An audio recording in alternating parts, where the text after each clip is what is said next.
माझं वय सध्या 20 वर्ष आहे आणि मी गुडगावची रहिवासी आहे. माझ्या जन्मानंतरच माझ्या आईचं एका रस्ता अपघातात निधन झालं. त्यावेळी माझ्या मोठ्या बहिणीचं वय 14 वर्ष होतं. माझ्या आजी आणि वडिलांनी माझं पालनपोषण केलं. आई गेल्यानंतर आजीने वडिलांना दुसऱ्या लग्नासाठी खूप समजावलं, पण वडील त्या गोष्टीत कायम विरोध करत राहिले. त्यांना मला दुसऱ्या स्त्रीच्या कुशीत देणं अजिबात मंजूर नव्हतं. आजीने खूप प्रयत्न केला, पण वडील ठाम होते. मग आजीनेच आमची जबाबदारी घेतली. काही वर्ष ती आमच्यासोबत होती, पण नंतर तीही आम्हाला एकटं सोडून गेली. तिच्या निधनानंतर वडील अक्षरशः कोसळले. मला सांभाळणं दोघांसाठीही कठीण झालं. तेव्हा मी फक्त 6 वर्षांची होते. दिदी, माझी मोठी बहीण, कॉलेजसाठी जात असे आणि वडील नोकरीवर. वडिलांची सरकारी नोकरी फारच चांगली होती, त्यामुळे त्यांना नोकरी सोडणं शक्य नव्हतं. नाहीतर घराचा खर्च आणि दिदीच्या शिक्षणावर परिणाम झाला असता. शेवटी दिदीने स्वतःच्या शिक्षणाची आहुती दिली आणि घरीच राहून खाजगी शिक्षण घेणं सुरू केलं. तेव्हा मी 3रीत होते. मी दररोज सकाळी उठून शाळेसाठी तयार होत असे. दिदी आमच्यासाठी नाश्ता बनवून मला शाळेत सोडायला घेऊन जात असे. मग घरी येऊन सगळी कामं करत असे. मी दुपारी शाळेतून परतल्यावर जेवण तयार असायचं आणि दिदी मला परत घ्यायला येत होती. ती माझ्या प्रत्येक गरजेकडे लक्ष देत असे. आमचं आयुष्य असंच चालू होतं. काही वर्षांनी वडिलांनी दिदीला लग्नासाठी सांगायला सुरुवात केली, पण दिदी नेहमी नकार देत होती. तिला माझ्या शिक्षणाची खूप काळजी वाटायची. ती नेहमी म्हणायची, अजून शिकायचं आहे, स्वतःला सिद्ध करायचं आहे. एक दिवस मी शाळेतून येऊन झोपले आणि जेव्हा मला जाग आली तेव्हा दुपारचे 2 वाजले होते. अचानक माझी नजर दिदीकडे गेली. ती आरशासमोर उभी होती आणि स्वतःला तयार करत होती. मी तिच्या मागे जाऊन उभी राहिले. ती केस विंचरत होती, पण मला पाहून तिचा हात थांबला. ती म्हणाली, बरं झालं तू जागी झालीस. मी एका कामासाठी बाहेर जात आहे. तासाभरात येईन. तोवर दार नीट लावून घे आणि काही खोडकरपणा करू नकोस. मी तिचं म्हणणं ऐकून मान हलवली आणि म्हणाले, ठीक आहे दिदी, तू जा. ती गेल्यावर मी दार नीट बंद केलं आणि तासाभराने दिदी परत आली. मग हे रोजचंच झालं. दिदी नेहमी एखाद्या कामाचं कारण सांगून घराबाहेर जात असे आणि वडील घरी येण्याआधी परतत असे. मी आता 8वीत गेले होते. माझं वय 14 वर्ष झालं होतं. दिवस असेच सरकत होते. दिदीचं शिक्षण पूर्ण झालं होतं आणि तिला खूप चांगली नोकरीही लागली होती. एक दिवस वडील वेळेपेक्षा लवकर घरी आले. सायंकाळचे साधारण 7 वाजले असतील. तेव्हाच दिदी घरी आली आणि तिच्यासोबत एक मुलगाही होता. त्याचा चेहरा झाकलेला होता आणि दिदीनेही लग्नाचा जोडा घातला होता. मी आणि वडील हे सगळं पाहून थक्क झालो. वडिलांनी आश्चर्यचकित नजरेने दिदीकडे पाहिलं. दिदी थरथरत म्हणाली, बाबा, या मुलाशी लग्न केलं आहे मी. हा ओंकार आहे, माझा नवरा. वडिलांनी रागाने दिदीच्या गालावर एक थप्पड मारली. मग त्यांनी रागाने माझ्याकडे पाहिलं आणि म्हणाले, हा मुलगा ताबडतोब आत घेऊन जा. वडिलांचं ऐकून मी ओंकारला आत नेलं. आत गेल्यावर जेव्हा त्याने त्याचा चेहरा दाखवला तेव्हा मी पाहिलं तो खूपच देखणा होता. माझ्यापेक्षा 3-4 वर्षांनी मोठा वाटत होता. तो मला देखील आवडला, पण दिदीने हे लग्न कशा परिस्थितीत केलं असेल याचा विचार करून मला खूप राग आला. ओंकार फारच शांत आणि निराश अवस्थेत बसलेला होता. त्याला पाहून मला त्याची किवही आली. मी त्याला खोलीत बसवून बाहेर आले. बाहेर वडील दिदीला खूप वेळ समजावत होते. असं कुठलं लग्न असतं? कोण आहे हा मुलगा? कुठे राहतो? घरदार काय आहे का त्याचं? काय काम करतो? जर तू बाबांना आधीच सांगितलं असतंस तर त्यांनी स्वतः तुझं लग्न मान सन्मानानं लावून दिलं असतं. बाबा संतापून दिदीवर ओरडत होते, पण आता जे व्हायचं होतं ते झालं होतं. दिदीने बाबांची अनेक वेळा माफीही मागितली होती. याचं नाव ओंकार आहे. याचे आई वडील 3 वर्षांपूर्वीच गेले. आता जगात त्याचं कोणीही नाही, म्हणून मी त्याच्याशी लग्न करून त्याला आपल्या घरी आणलं आहे. मी तुम्हा लोकांना सोडून दुसऱ्या घरात जावं हे मला पटत नव्हतं आणि माझी छोटी बहीण अजून शिकते. तिच्या शिक्षणावर माझ्यामुळे काही परिणाम व्हावा असं मी अजिबात नको वाटत होतं. मी जिथे काम करते त्याच्या शेजारच्या कंपनीतच ओंकार काम करतो. पण बाबांनी दिदीची खूप बेइज्जती केली होती. काही दिवसांनी ओंकार आमच्यासोबत रमायला लागला. वयाने तो थोडा मोठा होता, पण त्याच्याशी बोलायला मला फार आवडायचं. मी ओंकार म्हणायचे तर बाबा माझ्यावर खूप चिडायचे. म्हणून मग मीही त्याला जिजू म्हणायला सुरुवात केली. आता आमचं कुटुंब पूर्ण झालं होतं. सगळं काही सुरळीत चाललं होतं. पण बहुधा आमच्या सुखाला कोणाची तरी नजर लागली. एक दिवस बाबा देखील आम्हाला कायमचे सोडून गेले. पण आयुष्य कुणाच्या जाण्याने थांबत नाही. आम्हीही पुढे चालत राहिलो. माझी आणि ओंकार जिजाजींची खूप छान मैत्री झाली होती. दिदीला कामासाठी बऱ्याचदा दुसऱ्या शहरात जावं लागत असे. तिचा पगार ओंकारजींपेक्षा चांगला होता. त्यामुळे ती बाहेर असताना आम्ही दोघं घर नीट सांभाळत असू. आमची मैत्री पाहून दिदी फार जळायची. ती आम्हाला एकत्र पाहून अस्वस्थ होत असे. मला हे खूप गमतीशीर वाटायचं. मी दोघांचीही मस्करी उडवायचे. एक दिवस आम्ही सगळ्यांनी बाहेर फिरायला जायचा प्लॅन केला होता. त्या दिवशी दिदीची सुट्टी होती, पण अचानक माझी तब्येत खराब झाली म्हणून ओंकारजींनी जाणं टाळलं. मी मात्र त्यांना आग्रह करून पाठवलं. ते गेल्यावर मी हॉलमधल्या सोफ्यावर झोपले होते. थोड्याच वेळ झाला होता की अचानक दरवाजावर धडधड झाली. मी उठणार इतक्यात ओंकारजी घाबरलेले डोळ्यात पाणी घेऊन घरात धावत आले. मी थक्क होऊन उभी राहिले. काही समजायच्या आतच दिदी ओरडत घरात आली. ती सतत ओंकारजींवर कोणत्या तरी सत्याबद्दल आरोप करत होती. रागात त्यांना मारत होती. ओंकारजी हात जोडून सांगत होते, मी काहीच केलं नाही, माझी काहीही चूक नाही. मी मात्र निवांत उभी राहून हे सारं बघत होते. दिदी काय बोलते हे मला काही कळत नव्हतं. तिने कधीच मला ओंकारजींच्या या सत्याबद्दल काही सांगितलंच नव्हतं. माझं डोकंच फिरलं होतं. विचारांची गुंतागुंत चालूच झाली होती. काही वेळाने दिदी आपल्या खोलीत गेली आणि थोड्या वेळाने ती बाहेर आली तर तिच्या हातात मोठी बॅग होती. ती बॅगेत स्वतःचं सामान भरत होती. ओंकारजींकडे रागाने पाहून ती घराबाहेर निघून गेली. एकदाही वळून माझ्याकडे पाहिलं नाही. हे माझ्या मनाला फार लागलं. ती गेली खरी, पण त्यावेळी ओंकारजींची अवस्था खूपच वाईट झाली होती. मी पटकन ओंकारजींना हातांनी उचललं आणि त्यांना आधार देत खोलीत नेलं. ते खूपच रडत होते. ओंकारजी दिसायला खूपच निष्पाप वाटत होते. एक खरा सोज्वळ माणूस. आजवर त्यांनी ना दिदीवर ना माझ्यावर कधीही आवाज चढवून बोललेलं नव्हतं, पण आज दिदीच्या वागण्याने ते अगदी कोसळून गेले होते. त्यांच्या डोळ्यातून पाणी थांबतच नव्हतं. ते पुन्हा पुन्हा दिदीचं नाव घेत होते. त्यांना सावरताना मला खूप त्रास झाला. दुसऱ्या दिवशी मी त्यांच्या आणि दिदीच्या खोलीत गेले तर टेबलवर एक कागद ठेवला होता. तो दिदीच्या बदलीचं पत्र होतं.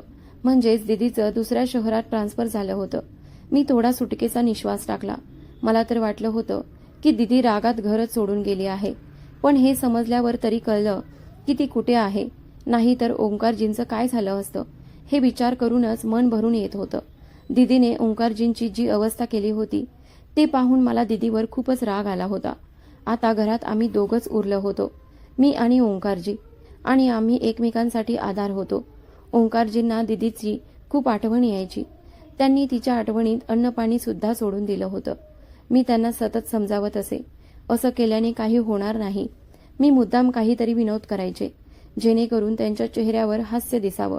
मला आता दिदीची अजिबात आठवण येत नव्हती. उलट ती गेली हेच मला बरं वाटायचं. जे वागणं दिदीने ओंकारजींसोबत केलं ते पाहून मी खूप संतापले होते. दिवस सरत गेले. माझं MBBS पूर्ण झालं. मी डॉक्टर बनायचं स्वप्न पाहिलं होतं आणि आज ते सत्यात उतरलं होतं. जेव्हा मी डॉक्टर होऊन घरी परतले तेव्हा मी आनंदात ओंकारजींना घट्ट मिठी मारली. त्यांनी माझ्या कपाळावर प्रेमानं चुंबन घेतलं आणि हसून म्हणाले, पाहिलंस ना. मी म्हणालो, होतो ना. एक दिवस तू डॉक्टर नक्की होशील आणि तो दिवस माझ्यासाठी खूप मोठा आनंदाचा असेल. ओंकारजी खूप खुश होते. त्यांनी मला विचारलं, आता तू डॉक्टर झालीस, तुझ्या हातात डिग्री आली तर मला काय ट्रीट मिळणार. मी हसत म्हणाले, तुम्ही काहीही मागा, मी तुम्हाला देईन. ते म्हणाले, ठीक आहे, चला आपण कुठेतरी बाहेर फिरायला जाऊया. मी त्यांच्या गळ्यात हात घालून हसत म्हणाले, आपला हुकूम डोळ्यांवर, तुम्ही सांगाल तसंच करू. कुठे जायचं ते सांगा. त्यांच्या चेहऱ्यावर हास्य पाहून मी हरवून गेले होते. कित्येक दिवसानंतर त्यांच्या चेहऱ्यावर अशी खुललेलं हसणं पाहून मी खूप आनंदी झाले. माझे कान जणू त्यांच्या हास्याच्या प्रतीक्षेतच होते. मी सतत त्यांच्याकडे पाहत राहिले आणि मनात ठाम ठरवलं की मी कायम त्यांना असंच आनंदी ठेवेन. ओंकारजींकडे पाहून मनात एक विचार आला, जर त्यांच्या लग्नाची जागा मी असते तर मी त्यांना किती सुख दिलं असतं, कारण ते इतके चांगले माणूस आहेत. पण आता काहीच होऊ शकत नव्हतं. जे नियतीने ठरवलं होतं तेच घडलं होतं. मी या विचारात गुंतले असतानाच ओंकारजींनी मला हात लावून हलवलं. मी एकदम दचकले, जणू काही माझी चोरी पकडली गेली आहे. मी नजरा चुकवायला लागले. ओंकारजी म्हणाले, काय विचार करतेस एवढा. त्यांचा प्रश्न ऐकून मी भानावर आले. मनात आलं होतं सगळं खरं सांगून टाकावं, पण मी पटकन चेहऱ्यावर एक नाटकी भाव आणले आणि विषय बदलला. मी म्हणाले, चला आता आवरा लवकर, आपण बाहेर जाऊ. आणि मग मीही माझ्या खोलीत गेले, कपडे बदलून तयार व्हायला. सुमारे 20 मिनिटांनी मी तयार होऊन बाहेर आले. गेटच्या बाहेर ओंकारजी आधीच बाईक घेऊन उभे होते. त्यांना पाहून मी म्हणाले, आज तर तुम्ही खूपच हँडसम दिसताय. हे ऐकून त्यांच्या चेहऱ्यावर एक गोड स्मित उमटलं. मग मी बाईकच्या मागे बसले. ओंकारजी बाईक चालवत होते. आज पहिल्यांदाच मी त्यांच्या बाईकच्या मागे बसले होते. ते खूप वेगात बाईक चालवत होते. त्यांच्या आनंदाचा वेगही तसाच वाटत होता. हे पाहून मलाही खूप आनंद झाला. पण जेव्हा बाईक खूपच वेगात गेली तेव्हा मी थोडी घाबरले आणि म्हणाले, थोडं हळू चालवा ना, मला भीती वाटते. कारण याआधी मी कधीच कोणत्याही मुलाच्या बाईकवर बसले नाही. असंच मस्ती मजाक करत करत आम्ही मॉलपर्यंत पोहोचलो.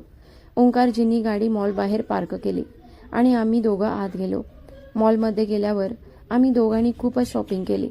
मी ओंकारजींसाठी खूप छान छान शर्ट घेतले, जे त्यांनी घातल्यावर ते अधिकच देखणे दिसत होते. त्यांना तसं पाहून माझं हृदय अक्षरशः धडधडायला लागलं होतं. पण मी माझ्या भावना लपवून ठेवल्या होत्या. शॉपिंग करता करता वेळ कसा गेला कळलंच नाही. मी एक गोष्ट अनेक दिवसांपासून लक्षात घेत होते. दीदी गेल्यानंतर ओंकारजी खूपच गोंधळले होते. त्यांचा आत्मविश्वास कमी झाला होता. पण माझ्या साथीनं त्यांचा आत्मभान परत यायचं. शॉपिंग नंतर आम्ही एक सिनेमा पाहिला आणि रात्रीचं जेवणही बाहेरच घेतलं. त्यानंतर आम्ही बाईकवर बसून घरी निघालो. हिवाळ्याचे दिवस होते, त्यामुळे खूप थंडी होती. रात्री खूप गारठा जाणवत होता. थंडीमुळे मी ओंकारजींना मागून घट्ट पकडलं होतं. हसत हसत आम्ही घरी परतलो.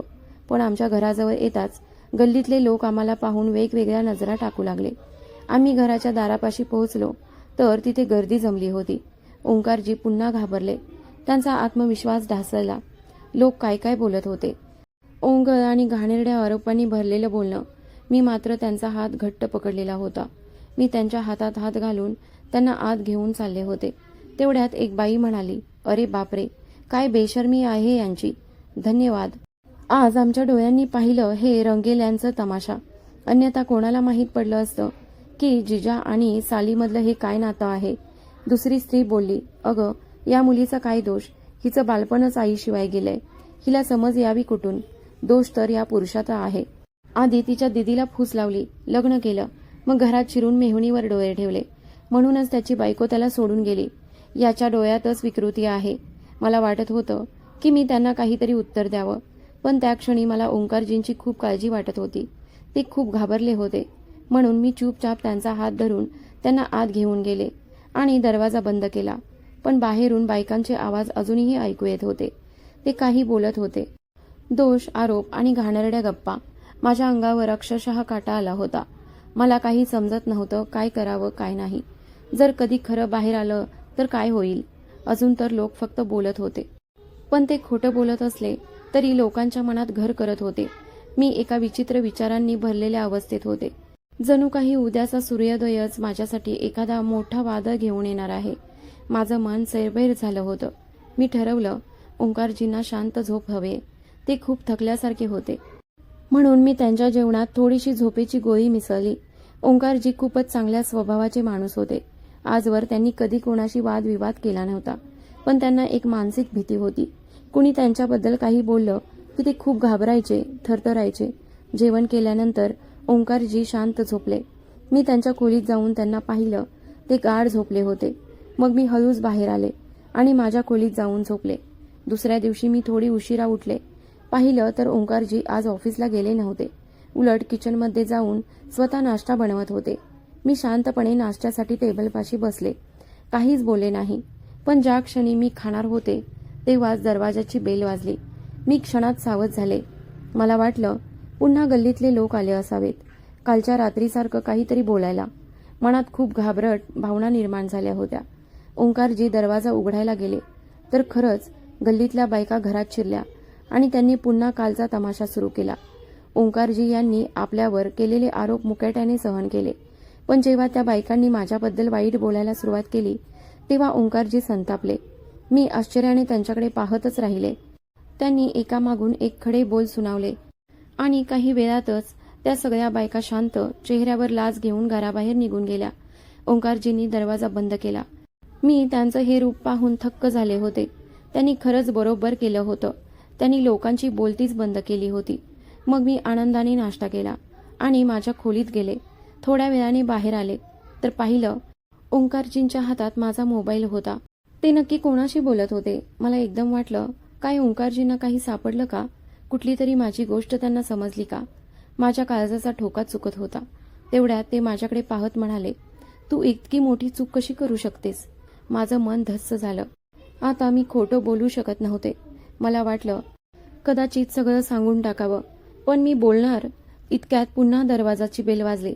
ओंकारजी दरवाजाकडे गेले आणि त्यांनी मोबाईल तसाच सोफ्यावर फेकून दिला. मी लगेच धावत गेले. मोबाईल उचलला. आधीच दुसरं काही त्यांच्या लक्षात यायच्या आधी मोबाईल हातात घेताच मी खोल श्वास घेतला आणि विचार केला, सुदैवाने कोणीतरी आलं, अन्यथा आजच माझं सगळं उघडं पडलं असतं. तेवढ्यात ओंकारजींच्या ओरडण्याचा आवाज आला. मी घाबरून दरवाजाकडे धावले आणि समोरचं दृश्य पाहून थबकले. माझा विश्वासच बसत नव्हता. समोर माझी मोठी बहीण दिदी उभी होती. मी धावत गेले आणि तिला घट्ट मिठी मारली आणि फुटफुटून रडू लागले. दिदीला घेऊन मी घरात आले. काही वेळाने मी एका मैत्रिणीच्या भेटीचं कारण सांगून घरातून बाहेर गेले, जेणेकरून दिदी आणि ओंकारजी शांतपणे बोलू शकतील, गोड बोलून सगळे गिले शिकवे मिटवतील आणि नव्याने आयुष्य सुरू करतील. मुळात मी दिदीची अमानत तिच्याकडे परत केली होती. आता मी तुम्हाला ओंकारजींच्या भूतकाळाबद्दल सांगते. ओंकारजी एका वेळेस एका बारमध्ये वेटर म्हणून काम करत होते. ते लहानपणी असे नव्हते, पण कदाचित त्यांचं नशीबच असं होतं. ते अनाथ होते. जेव्हा त्यांना स्वतःचं भान आलं तेव्हा ते फक्त एकटेपणाचे चटकेच खात होते. जेव्हा ते 5 वर्षांचे होते तेव्हा एका श्रीमंत कुटुंबाने त्यांना दत्तक घेतलं. शेवटी त्यांना आईवडिलांचं प्रेम लाभलं. सुरुवातीचे काही वर्ष छान गेले. ते कुटुंब संयुक्त होतं. त्यांच्या स्टेपफादरच्या भावांचीही मुलं त्या घरात होती. पण ओंकारजी दिसायला इतकी सुंदर होते की इतर लोक त्यांच्यावर जळत असत. जिथे कुठे लग्नासाठी मुलगी पाहायला जायची तिथे ओंकारजींनाच पसंत करून जात. त्यामुळे घरातली इतर मुलं जळायला लागली होती. एक दिवस घरातल्या मुलांच्या आईने ओंकारजींना एका बहाण्याने बाहेर नेलं. समुद्र किनाऱ्याच्या रस्त्यावरच तिने एक रुमालावर झोपेचं औषध टाकून त्यांना बेशुद्ध केलं आणि ओंकारजींचं आयुष्य एकदम बदललं. जेव्हा त्यांची शुद्ध आली तेव्हा त्यांनी पाहिलं, एका बारमध्ये पोहोचले होते. ती बाई आपल्या मुलाचा सूड घेत होती. घरच्यांना तिने सांगितलं की तुमचा मुलगा अचानक हरवला आहे. समुद्र किनाऱ्यावर मला सोडून निघून गेला आहे. मी खूप शोधलं पण तो सापडलाच नाही. त्यांचे सावत्र वडील त्यांनी हरवलेला मुलगा शोधायला खूप धावपळ केली, पण ओंकारजी कुठेच मिळाले नाहीत. मला ही सगळी गोष्ट त्या दिवशी समजली जेव्हा मी माझ्या पोलीस ऑफिसर मित्राला ओंकारजींबद्दल तपास करायला सांगितलं. अगदी त्या दिवशी जेव्हा दिदी आणि ओंकारजींमध्ये वाद झाला आणि दिदी रागाने घर सोडून गेली. त्यानंतर 1 वर्ष ओंकारजी त्या बारमधून पलायन करून बाहेर पडले. कित्येक दिवस त्यांनी रस्त्यावर भीक मागून दिवस काढले. एका रात्री पोलिसांनी त्यांना रस्त्यावर पाहिलं. पोलीस म्हणाले, तुम्ही खूप सभ्य दिसता, मग भीक का मागता? तेव्हा ओंकारजींनी संपूर्ण सत्य सांगितलं. त्या पोलीस अधिकाऱ्याने त्यांना एका कंपनीत काम मिळवून दिलं आणि तिथून त्यांच्या आयुष्याचा नवीन संघर्ष सुरू झाला. तेव्हा दिदीच्या आयुष्यात ओंकारजी आले. तिला त्यांच्यावर प्रेम झालं आणि तिने लग्न करून त्यांना घरात आणलं. पण ओंकारजींचा भूतकाळ लग्नानंतरच दिदीला समजला. ती खूप रागावली, नाराज झाली आणि घर सोडून गेली. ओंकारजींनी तिला खूप समजावलं, खूप वेळा फोन केला, पण ती काही ऐकत नव्हती. ओंकारजी खूपच डिप्रेशनमध्ये गेले होते. डॉक्टरांनी मला सांगितलं होतं की त्यांना आपली खरी ओळख विसरणं कठीण आहे. त्यांचं मन पूर्वायुष्यात अडकून पडलं आहे. म्हणूनच मी त्यांना सतत हसवायचे, त्यांच्यासोबत वेळ घालवायचे. पण समाज काही समजून न घेताच आमच्यावर टीका करायचा. कोणते आरोप की जिजाजी आणि सालीमधील नातं घाणेरडं आहे. दिदी तब्बल 2 वर्षांनी परत आली. हे सगळं आठवून माझ्या डोळ्यात अश्रू आले. आता आमचं कुटुंब पुन्हा एकत्र आलं होतं. पण मला माझ्या ट्रेनिंगसाठी दुसऱ्या शहरात जायचं होतं. मी माझ्या खोलीत जाऊन बॅग भरायला सुरुवात केली. ओंकारजींना हे समजलं नव्हतं, पण मी त्यांना सांगितलं नव्हतं की मी जाणं टाळलंय. त्यांना ही गोष्ट त्यांच्या हाती लागलेल्या मोबाईलवरून समजली, कारण माझ्या मैत्रिणीनं त्यांना सांगितलं. हेच ते सत्य होतं जे त्यांनी माझ्या फोनमधून जाणलं होतं. शेवटी मी त्यांच्यासाठी माझं ट्रेनिंग रद्द केलं. त्यांचं स्वप्न पूर्ण करणं माझ्यासाठी महत्त्वाचं होतं. पण मला त्यांना एकटं सोडायचं नव्हतं. मी त्यांचा आधार होते आणि त्यांचं सांत्वन देखील. संध्याकाळच्या वेळी जेव्हा मी घरी परतले तर मी पाहिलं, दिदी आणि ओंकारजी माझी वाट पाहत होते. दिदी रडून रडून थकलेली दिसत होती. जणू काही मला रागवायला तयार बसली होती. मी त्यांच्या जवळ जाऊन बसले. माझ्यासाठी ती दोघंही माझ्या आईवडिलांसारखी होती. ओंकारजींनी मला आईबापाचं प्रेम दिलं होतं. त्या माणसाने मला कधीच एकटं वाटू दिलं नाही. आता दिदीही परत आली होती. त्यामुळे मी निर्धास्त होऊन ट्रेनिंगसाठी जाऊ शकले. दिदी आणि ओंकारजींनी मला समजावलं, तू जा, नीट शिक, काही लागलं तर आम्ही आहोतच. तू डॉक्टर बन आणि अभिमानानं परत ये. त्यांचं हे प्रेम, त्यांचा आशीर्वाद मला बळ देत होता. दिदीला ओंकारजींचं सत्य उमगलं होतं आणि तिने माफी देखील मागितली होती. ती म्हणाली, मी आता तुला कधीच सोडून जाणार नाही. आज मी एक यशस्वी डॉक्टर आहे. माझं स्वतःचं हॉस्पिटल आहे. ओंकारजी आणि दिदी खूप खुश आहेत. त्यांना 2 गोंडस मुली आहेत. आता मीही लग्नासाठी एका चांगल्या मुलाची वाट पाहत आहे. माझी एकच प्रार्थना आहे, मला जिजाजींसारखाच एक खरा, प्रेमळ आणि समजूतदार जीवनसाथी मिळावा, जो माझ्या कुटुंबाला आपलं समजेल.